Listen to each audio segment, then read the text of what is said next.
الطريقه اليمنيه لازم الاثنين سوا. الله أكبر الله أكبر أشهد أن لا إله إلا الله أشهد أن سيدنا محمد رسول الله حي على الصلاة حي على الفلاح قد قامت الصلاة قد قامت الصلاة الله أكبر الله أكبر لا إله إلا الله. إمامكم منكم. صف. بها فتثمر فيها الإنابة والحب الصادق له صلى الله عليه وسلم الذي يتهيأ به كل واحد منا للاجتماع به على مقام الشهود الكامل الذي تجتمع به فيه خواص المحبوبين. اللهم سر بنا في سبيله واسقنا من سلسبيله والحقنا بجيله ولا تقطعنا عنه في كل نية ولا في قول ولا في فعل ولا في عمل وارفعنا به إلى مقام حبك الأجل واحفظ فينا هذه العلوم النافعة واجعل صدورنا مستقرا لأسرارها واجعل عقولنا مستقرا لمسائلها وانشر بنا أنوار الهداية في أهلها.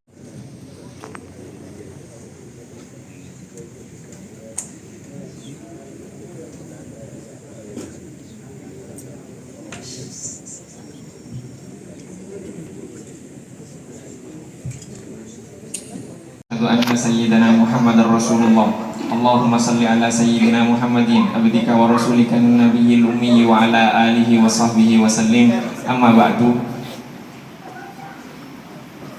Al-Fakir di sini berdiri mewakili Khadim Zawiyah yaitu Kiai Haji Muhammad Daniel Nafis mengucapkan selamat datang di Zawiyah Ar-Raudhah. Al-Fakir huna kumna kawakil li Maulana Al-Khadim Zawiyat Ar-Raudhah As-Sayyid Kiai Haji Muhammad Daniel Nafis. Zawiyat Ar-Raudhah ya zawiyah taqumu li khidmat tariqat as-siddiqiyah darqawiyah syadiliyah wa kadzalika al-qadiriyah al-aliyah wa kadzalika li khidmati Maulana Syekh Muhammad Yasin Al-Fadani. Alhamdulillah pada kesempatan kali ini kita dapat berkumpul bersama dari berbagai golongan, dari berbagai madhab, dari berbagai madrasah untuk dapat memperingati dan mengenang kembali Maulana Syekh Muhammad Yasin Al-Fadani. Alhamdulillah fi hadhil lailah naqumu bi dzikra hauliyati Maulana Syekh Muhammad Yasin Al-Fadani ijtama'na huna min jami'il madaris wal madahib wa kadzalika ijtama'na huna fi qalbin wahidin wa ya'ni li hubbina li sayyidina Muhammad sallallahu alaihi wasallam. Syekh Muhammad Yasin Al-Fadani, beliau kami mendengar banyak cerita dari guru-guru kami di Al-Azhar dan seluruh guru-guru kami rata-rata mengambil sanadnya dari Syekh Muhammad Yasin Al-Fadani. Dan alhamdulillah di Zawiyah ini kita dapat mengambil juga sanad dari beliau, yaitu dari murid khusus beliau yaitu Kiai Haji Ahmad Marwazi, dan juga kami juga diperkenalkan kepada Kiai Zakwan dan juga dikenalkan kembali dengan Syekh Zakaria, dan kemudian setelah itulah kami tersambung kepada Maulana Syekh Yasin Al-Fadani. Dan alhamdulillah pada kesempatan kali ini kita dapat memperingati wafatnya Maulana Syekh Muhammad Yasin Al-Fadani. Dalam peringatan ini yaitu kurang lebih dalam sunnah di Zawiyah, dalam hauliyah peringatan itu pasti ada 3 hal. Yang pertama adalah majelis ilmu, dan yang kedua adalah majelis zikir, dan yang ketiga adalah memperingati dan mengenang sirah dari Maulana Syekh Muhammad Yasin Al-Fadani. Alhamdulillah min sunnati Zawiyatir Raudhah kumna fi 3 mahawir fi dzikra hauliyati Maulana Syekh Muhammad Yasin Al-Fadani. Awalan yakni al-majlis al-ilmi al-hadithi yakni li ihya'ir riwayah kama huwa min amali Maulana Syekh Muhammad Yasin Al-Fadani.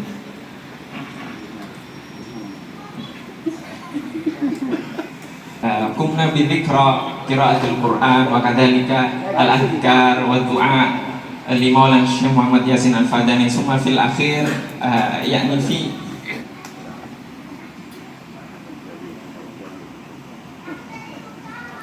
Alhamdulillah pada kesempatan kali ini kita berkumpul di sini ada dari semua madrasah, termasuk dari Madrasah Makkah, Madrasah Azhar, Madrasah Yaman, dan sekarang kita terkumpul juga di sini dari Asyurafa dan juga dari Ahwal yang bukan Syurafa. Kalau yang di luar kita bertengkar itu kan, kalau di sini berkumpul, jadi kita bukan bagian dari itu. Alhamdulillah, idza kan fil kharij yani al-khilaf bain al-ahwal wa syurafa sayyidi wa huna alhamdulillah istama'na wa jalasna ma'a ba'd wa ma indana al-khilaf bainana. Ini adalah alhamdulillah karena apa? Karena Syekh Muhammad Yasin Al-Fadani, dan semoga kita semuanya mendapatkan sir dari Syekh Muhammad Yasin Al-Fadani, dan ilmu riwayat dan hadis juga kembali tumbuh di bumi Indonesia ini dan terkhusus di Zawiyah Ar-Raudhah ini. Demikian yang dapat Al-Fakir sampaikan. Wabillahi taufiq wal hidayah wa ridwan minna. Wassalamualaikum warahmatullahi wabarakatuh.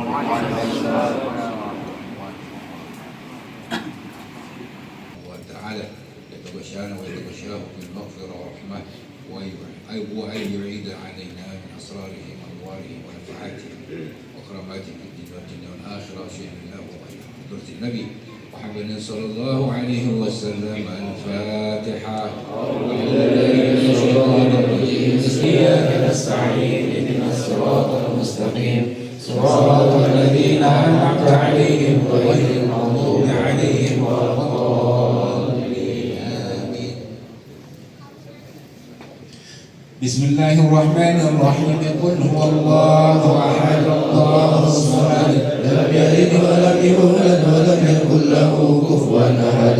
بسم الله الرحمن الله أحد الله الصمد لم يلد ولم يولد ولم يكن له كفوا أحد. بسم الله الرحمن يلد ولم يولد ولم يكن له كفوا أحد. بسم الله الرحمن الرحيم. بسم الله الرحمن الرحيم. قل هو الله أحد الله الصمد لم يلد ولم يولد ولم يكن له كفوا أحد. بسم الله الرحمن الرحيم. قل هو الله أحد الله الصمد لم يلد ولم يولد ولم يكن له كفوا أحد. أحد الله الصمد لم يلد ولم يولد ولم يكن له كفوا أحد. بسم الله الرحمن الرحيم. قل هو الله له كفوا أحد. بسم الله الرحمن الرحيم. قل هو الله أحد الله الرحيم. قل هو الله أحد الله الصمد لم يلد ولم يولد ولم يكن له كفوا أحد. بسم الله الرحمن الرحيم. قل هو الله أحد الله الصمد لم يلد ولم يولد ولم يكن. بسم الله الرحمن الرحيم. قل هو الله أحد الله الصمد لم يلد ولم يولد ولم يكن له كفوا أحد. بسم الله الرحمن الرحيم. قل هو الله أحد الله أحد الله الصمد لم يلد ولم يولد ولم يكن له كفوا. بسم الله الرحمن الرحيم. قل هو الله أحد الله الصمد لم يلد ولم يولد ولم يكن له كفوا أحد. بسم الله الرحمن الرحيم. قل هو الله أحد الله النخواس.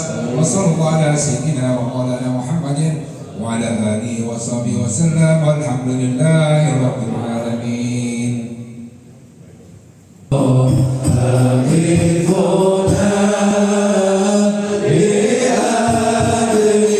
Al-Fadani atau khususiyat Syekh Muhammad Yasin Al-Fadani alladhi asarahu ma ya asara Maulana Syekh qad asha ma'a Maulana Syekh yani fi hudud 10 daqaiq atau rubu' sa'a sayyidi bidayatan min Maulana Syekh Zakaria At-Talib. Falyatafaddal mashkura.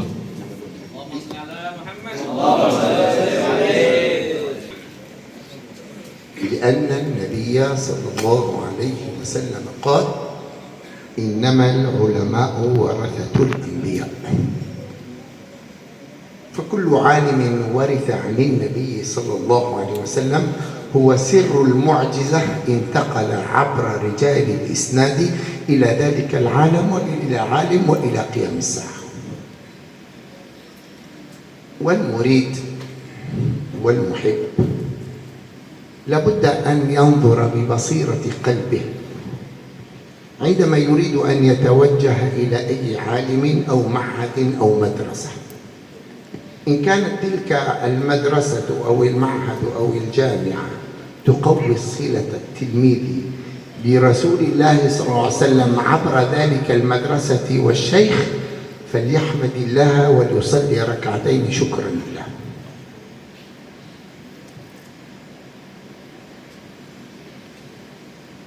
لماذا هذا الربط مرة أخرى؟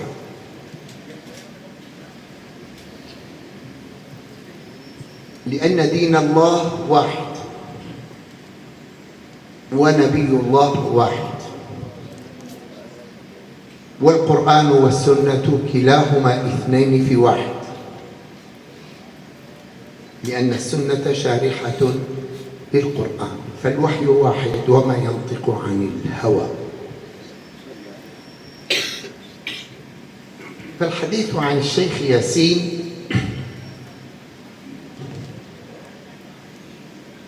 هو حديث عن رجال السلسلة وعن رسول الله صلى الله عليه وسلم، وأن صفات النبوة انتقلت إلى ذلك العالم بالسر وبالعلم وبالفقه وبالأدب.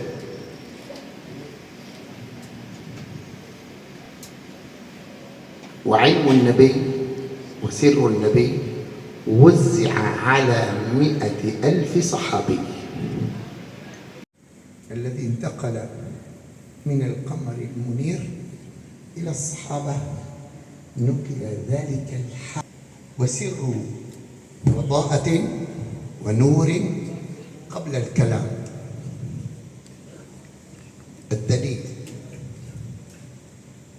قال صلى الله عليه وسلم: سمع مقالتي فوعاها فأداها كما سمعها. الأول خديجة رضي الله عنها، ثم انتقل عنهم وشع وتلألأ في مكة وانتشر في المدينة المنورة. ولذلك لما ذهب إلى المدينة كتب عقدا وعهودا بين بني قريظة وقينقاع والنضير. لما؟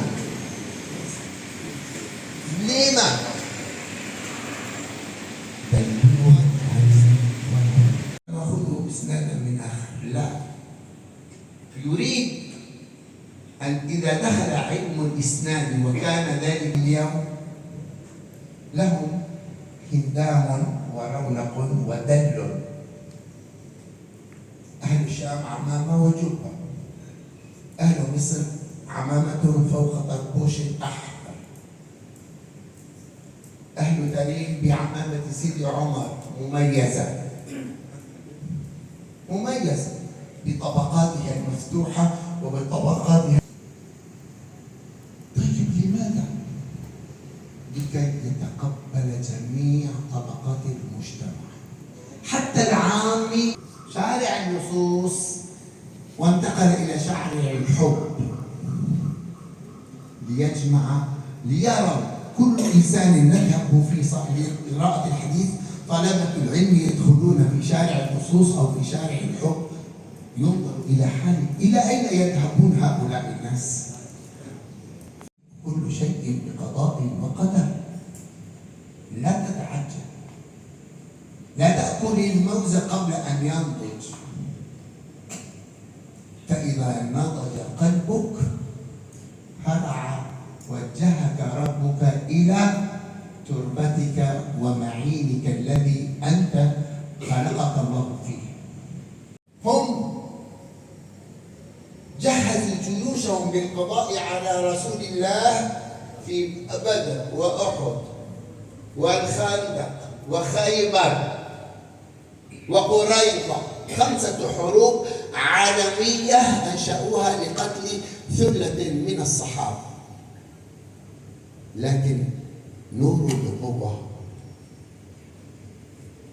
كان المنتصر، حال النبوة كان المنتصر، ليس انتصار قهر أبدا، وإنما انتصار إذعان لهؤلاء الأقوياء. فجاء يوم الفتح فقال لهم رسول الله: ما تظنون أني فاعل بكم؟ قالوا: أخ كريم وابن أخ كريم. قال: اذهبوا فأنتم الطلقاء. Hendaklah kita memandang seorang guru itu dengan mata batin dan sanubari, dengan bagaimana melihat seorang guru dengan kekuatan hubungan mereka dengan Rasulullah Shallallahu Alaihi Wasallam. Jika kita menemukan guru kita memiliki sifat, salah satu sifat dari sifat-sifat Rasulullah Shallallahu Alaihi Wasallam, maka hendaklah seorang murid langsung bersyukur dan sholat 2 rakaat syukur atas dipertemukan dengan guru-guru tersebut. Agama Allah itu satu, Allah itu satu, dan wahyu itu satu, maka hendaklah kita semuanya bersatu dalam keimanan. Kemudian membicarakan tentang sosok biografi dari Syekh Muhammad Yassin Al-Fadani tidak akan keluar dari silsilah ketersambungan beliau dengan hadis Rasulullah Shallallahu Alaihi Wasallam. Beliau menyampaikan bahwa ilmu Rasulullah Shallallahu Alaihi Wasallam terbagi dan tersampaikan kepada 100.000 para sahabat. Oleh karena itu Rasulullah menyampaikan sebaik-baik masa adalah masaku, sebaik-baik zaman adalah zamanku. Oleh karena itu Rasulullah Shallallahu Alaihi Wasallam mengajarkan kepada para sahabat al-hal batin sebelum al-qal, yaitu perkataan. Jadi Rasulullah mencontohkan terlebih dahulu sebelum beliau bersabda. Kemudian Rasulullah Shallallahu Alaihi Wasallam bersabda, mulialah orang yang mendengarkan hadisku dan kemudian melaksanakannya. Oleh karena itu yang pertama kali yang melaksanakan hadis ini adalah Sayyidah Khadijah, kemudian Sayyidina Abu Bakar, kemudian Sayyidina Bilal, kemudian Sayyidina Ali. Dari merekalah kemudian tersebar cahaya kenabian tersebut kepada para sahabat. Zaid bin Harithah. Beliau menyampaikan bukan Sayyidina Bilal tapi Sayyidina Zaid bin Harithah.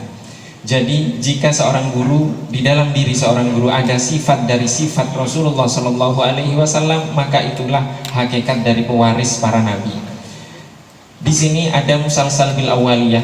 Rasulullah Shallallahu Alaihi Wasallam bersabda, rahmatilah siapapun yang berada di muka bumi ini, maka yang berada di langit akan merahmatimu. Ini tersambung musalsal ini dari Sayyidina Sufyan ibnu Uyainah sampai kepada Syekh Muhammad Yassin Al-Fadani. Semuanya mengatakan bahwa ini adalah hadis pertama yang didengarkan dari sang guru. Di sini bersumber dari malaikat Jibril, di mana malaikat Jibril mewahyukan kepada Rasulullah Shallallahu Alaihi Wasallam, wa ma arsalnaka illa rahmatan lil alamin. Tidaklah kami mengutusmu wahai Rasulullah Shallallahu Alaihi Wasallam melainkan rahmat bagi semesta alam. Kita mengetahui bahwa Ka'bah itu dikelilingi oleh 380 berhala ketika itu, dan kemudian mereka pun Mekah ketika itu dikelilingi oleh 4 negara adidaya. Setelah itu bagaimana Rasulullah Shallallahu Alaihi Wasallam menyampaikan kebenaran ini? Allah Subhanahu Wa Taala berfirman, ya ayyuhal muzammil, ya ayyuhal muddathir. Apakah Rasulullah Shallallahu Alaihi Wasallam menghancurkan mereka, meskipun malaikat mengatakan aku akan melemparkan kepada mereka 2 gunung, yaitu gunung Akshabai. Tapi Rasulullah Shallallahu Alaihi Wasallam justru bertahan dalam berdakwah selama 21 tahun menghadapi Quraisy dengan sifat rahmat dan tidak memusuhi mereka. Oleh karena itu dasar yang dibangun oleh Rasulullah adalah at-ta'ayush, yaitu hidup bersama. Oleh karena itu kita mengenal Piagam Madinah, di mana Rasulullah Shallallahu Alaihi Wasallam membuat aturan yang disepakati oleh seluruh non Muslim yang hidup di kota Madinah, bersumber dari ayat, yaitu balighu anni walau ayat, sampaikan kepadaku meskipun 1 ayat. Rasulullah Shallallahu Alaihi Wasallam misinya adalah membawa manusia dari kegelapan kepada cahaya. Tidakkah kita tahu firman Allah Subhanahu Wa Taala, wa ma kana Allahu mu'adzibahum wa anta fihim. Tidaklah kalian tahu, tidak mungkin Allah Subhanahu wa taala mengadab mereka sedangkan engkau berada di antara mereka. Engkau di sini wawunya wawul hal. Maka menunjukkan selama Rasulullah berada di tengah mereka, Allah tidak akan mengadab mereka. Oleh karena itu Rasulullah Shallallahu Alaihi Wasallam bersabda, aku tidak diutus sebagai pelaknat. Rasulullah Shallallahu Alaihi Wasallam selalu mengajak mereka kepada rahmat dan kasih sayang. Maka bahasa rahmat Rasulullah Shallallahu Alaihi Wasallam ini untuk seluruh umat manusia. Bagaimana bisa kita tidak bisa menganggap saudara yang masih sekiblat dengan kita dan tidak bisa berinteraksi dengan mereka dalam sifat rahmat tersebut. Kemudian Sayyidina Syekh Musnidul Asr, yaitu Syekh Muhammad Yasin Al-Fadani, beliau diakui sebagai Musnidul Asr, yaitu musnid di zaman beliau, musnid dunia di zaman beliau oleh Arab dan selain Arab. Rasulullah Shallallahu Alaihi Wasallam bersabda, umat Islam akan terpecah menjadi 73 golongan dan 73-nya semuanya mengklaim bahwa mengikuti Al-Quran dan Sunnah. Kita mengenal Syekh Muhammad Yasin Al-Fadani bahwa rumah beliau itu terbuka dari jam 6 pagi sampai jam 12 malam dan semua bisa masuk ke rumah beliau. Bahkan terkadang para politikus pun datang berkonsultasi kepada beliau tentang urusan politik.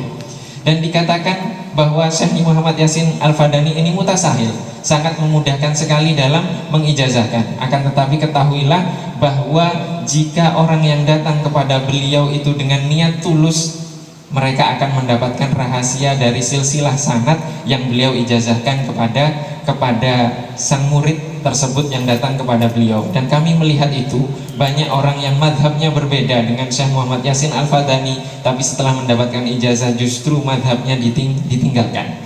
Uslub yang kami fahami dari Syekh Muhammad Yasin Al-Fadani, beliau mengatakan Al-Azhar memiliki pakaian keagungannya tersendiri, yaitu kapula dan peci merah yang diikat putih.